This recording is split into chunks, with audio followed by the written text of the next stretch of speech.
அவர் தானே உங்களுக்கு பொன்முடி கேஸ்ல கூட இதை வந்து இது பண்ணணும், KKSSR மேட்டரையும் ஓபன் பண்ணணும், வளர்மதி மேட்டரையும் ஓபன் பண்ணணும்னு அவர் தான் சொன்னாரு.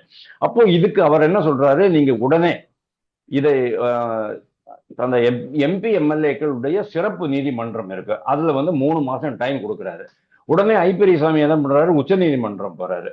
உச்ச நீதிமன்றம் உயர் நீதிமன்றத்தினுடைய விசாரணையை, இந்த வழக்கு விசாரணையை தடை செய்து இருக்கிறது. என்ன காரணம் அப்படிங்கிறது தெரியல. டிஎம்கேனுடைய கைகள் எவ்வளவு தூரம் போகிறதுன்னு பாருங்க. உச்ச நீதிமன்றமே தடை செய்யற அளவுக்கு போயிட்டு இருக்கு. உண்மையிலேயே இதுக்கு பயங்கரமான முகாந்திரம் இருக்கு. பணம் வாங்கியிருக்கிறாரு, வீடை கொடுத்திருக்கிறாரு, பணம் வாங்கிட்டு இருக்கிறாரு. அதுல வந்து எவ்வளவு பெர்சன்டேஜ் அவர் வச்சுக்கிட்டாரு, எவ்வளவு பெர்சன்டேஜ் முதல்வருடைய குடும்பத்துக்கு போச்சு, கட்சிக்கு நிதியா போச்சு அப்படிங்கறதுலாம் என்கிட்ட விவரங்கள் கிடையாது.